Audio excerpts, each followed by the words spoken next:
Anda kembali di Selamat Pagi Indonesia, pemirsa, masih bersama dengan Pak Agung dan juga Pak Andrinov membahas terkait dengan kelanjutan IKN dan investasi di sekitarnya. Pak Andrinov, tadi kita sudah mendapatkan gambaran terkait dengan perkembangan soal pendanaan dan juga bagaimana investasi di IKN sejauh ini. Nah, jika Anda melihat atau mungkin Anda punya masukan dan juga pandangan, bagaimana seharusnya pemerintah ini membangun atau prioritas apa yang harus dilakukan oleh pemerintah? Apalagi kita kan melihat ini sudah beberapa bulan sesuai target nanti upacara 17 Agustus akan dilaksanakan di IKN. Jadi fokusnya harus kemana Pak Andrinov supaya semuanya ini berjalan sesuai dengan rencana?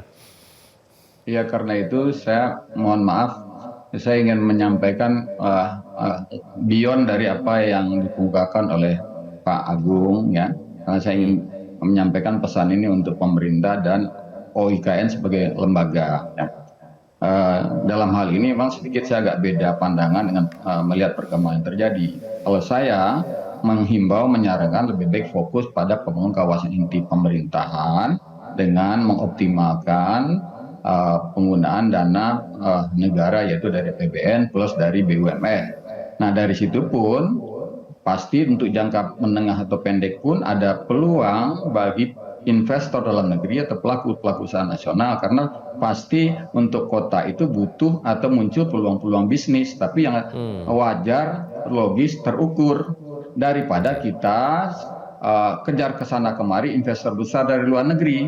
Mereka pasti hitungannya tentu menurut ukuran bisnis mereka, ya, kelayakan bisnis mereka, dan itu belum tersedia pasarnya untuk OIKN ini. Dan memang OIKN kalau dari filosofi bukan dimaksudkan untuk menjadi kota bisnis.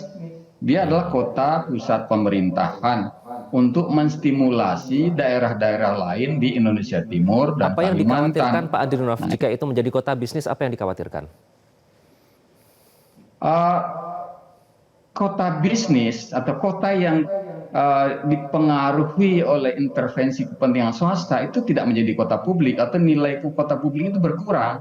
Karena itu, ya, kita ingin bikin kota baru yang dibangun betul-betul oleh negara, bukan seperti kota yang di kota-kota baru, kota mandiri yang diklaim kota mandiri yang di Jabodetabek atau di sekitar Jawa Timur di tahun 80-an, di mana di situ itu bukan kota publik, nggak ada prasarana publik yang layak di situ, transportasi publik nggak ada, perumahan umum atau rumah susun nggak ada, ya.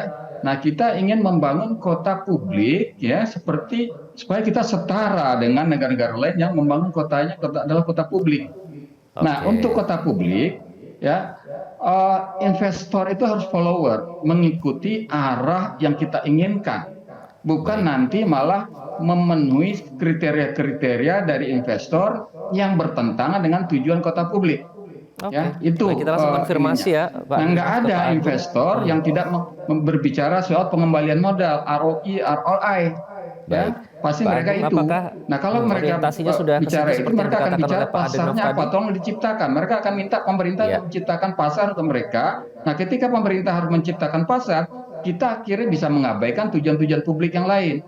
Oke, itu yang dikhawatirkan ya. Jadi jangan sampai menjadi kota bisnis tapi kota publik yang memang demi kemaslahatan masyarakat. Jelajahi cara baru mendapatkan informasi. Download Metro TV Extend sekarang.